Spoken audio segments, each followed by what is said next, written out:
से कथा में लेकर के चले जाओगे, जरूरी तो हम कथा सुना ही बैठे रहेंगे, बैठे सोचते रहेंगे कहीं कि कहीं प्रेजेंट बॉडी एब्सेंट माइंड। संग सती जननी भवानी, भोले बाबा के संग सती भी जाएंगे और हो जाए ऋषि अखिलेश्वर जानी। अखिलेश्वर कौन है? कुंभल ऋषि।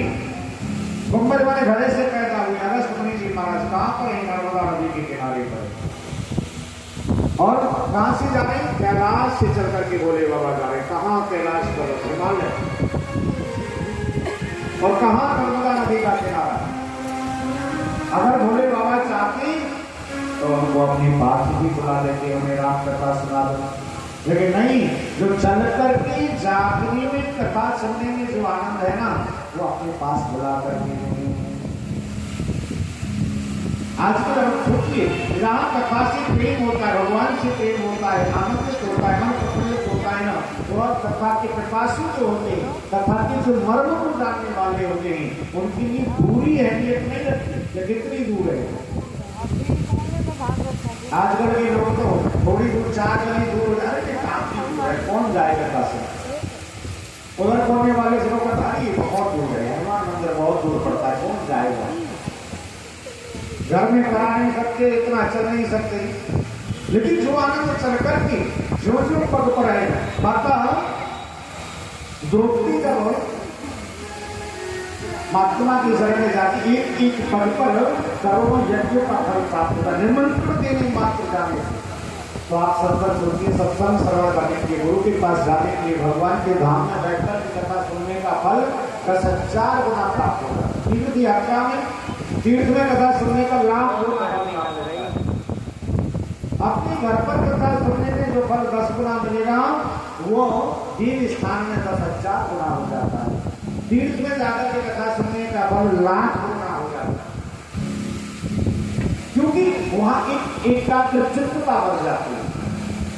आप निश्चित होकर घर को छोड़कर के धाम में बैठकर के कथा सुन रहे हैं, तो वहां पर ना तो तुम्हें दूध लाने की चिंता है कि भाई 5 बजे जाएंगे दूध लेके जाओ, ना किसी भोजन बनाने की चिंता है। वहां पर क्या है, सुबह से लेकर के शाम तक वही एक नियम बन जाता है।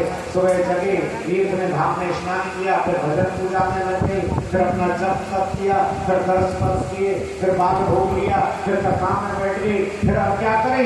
बोला कथा समाप्त हो गई तो ढोलक बजा रहे हो, कीर्तन करो, हरि नाम करो। तू उस रंग में लग जाता है, भक्ति की रंग में लग जाता है। और भक्ति में रंग में जब हर समय, हर श्वास, कहते हैं श्वास श्वास पाए कृष्ण भज, प्रत्येक श्वास पर जब भगवान का नाम चलेगा तो 1000 गुण फल अपने आप ही प्राप्त हो जाएगा। और अपने पास में जब कथा होगी तो बड़ी मुश्किल से 2 घंटे का समय निकाले, अरे नहीं अभी ना चल रही, अभी तो 2 बजे, अभी तो 3 बजे, अभी तो 4 बजे, जब घंटा भर के लिए जाओगे, भगे भगे जाओगे, उसमें भी आप एब्सेंट रहोगे। बैठे तो वहां ही, लेकिन मन वहां ही, अभी इतना काम करना हुआ, ये करना हुआ, क्या होगा? तो वहां पर हमारा मन चिंतन कितनी देर लगा? 24 घंटे में से मुश्किल से 1 घंटे कथा सुन पाई। और धाम में हम 24 घंटे में से कम 14 घंटे धाम में रहते हैं, सत्संग में रहते हैं, कथा कीर्तन में रहते हैं, भगवत दर्शन में रहते हैं, संत दर्शन में रहते हैं, संत सेवा में रहते हैं। बहुत कितने काम है भारतीय यात्रा में, उसका फल अपने आप ही 1000 गुना फल प्राप्त हो जाता है, 1,00,000 गुना फल प्राप्त। तो भोले बाबा चाहते तो हो, हाँ, उनको अपने पास बुलाते हो, नहीं, जो चल करके और नर्मदे माँ नर्मदे, हर हर नर्मदे, हर हर हर हर नर्मदे, वहां पर कोई पाप भी होता है ना, वो हर दिया जाए, मैया उस पाप को हर देती है। भोले बाबा सती पार्वती सती जी को लेकर के कहा पहुंची? अगस्त मुनि जी के आश्रम में जाकर के निवेदन किया, प्रभु आप हमें राम कथा सुनाइए। अगस्त मुनि जी महाराज कहने लगे, आप तो स्वयं राम कथा के रचयिता हो, लेकिन फिर भी आपने मुझे राम कथा श्रवण करने के लायक समझा है, तो मैं आपको अवश्य श्रवण कराऊंगा। आज देखिए, अगस्त मुनि जी महाराज ने माता सती को आसन दिया है, भोले बाबा को आसन दिया है, और स्वयं अपनी गद्दी पर विराजमान होकर के कथा सुना है। लेकिन यहाँ पर हम सती जी के मन में मस्तिष्क में एक पुत्र का पैदा हो गया। हे भगवान, ये कथा सुनाएंगे कौन? अगस्त्य जी महाराज। अरे जिन्होंने भोले बाबा को देखते ही प्रणाम कर लिया, उल्टी गंगा बह गई। अरे श्रोता हमेशा वक्ता के लिए प्रणाम करता है और यहाँ वक्ता श्रोता के लिए प्रणाम करता है। क्या कथा सुनाई, क्या ज्ञान है, इनको क्या ज्ञान है राम कथा? और ऐसी वक्ता के पास कथा सुनाने के लिए मुझे लेकर के आए, पुत्र का है यार, मन नहीं लगा, वही सिर्फ कार्य हो गया। लेकिन भोले बाबा भी बड़े सुंदर भाव से कथा सुनिए, करो सुनाइए राम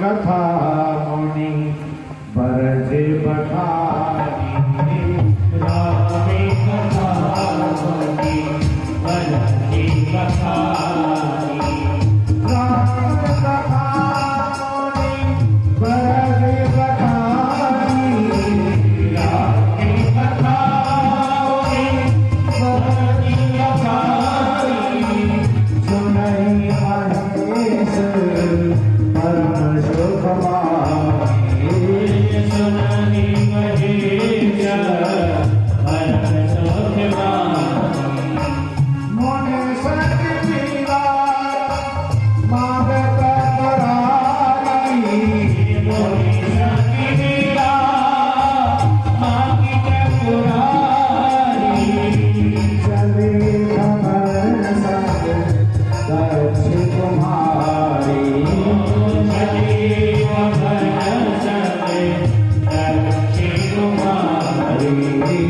गिराया विफल नर देवरा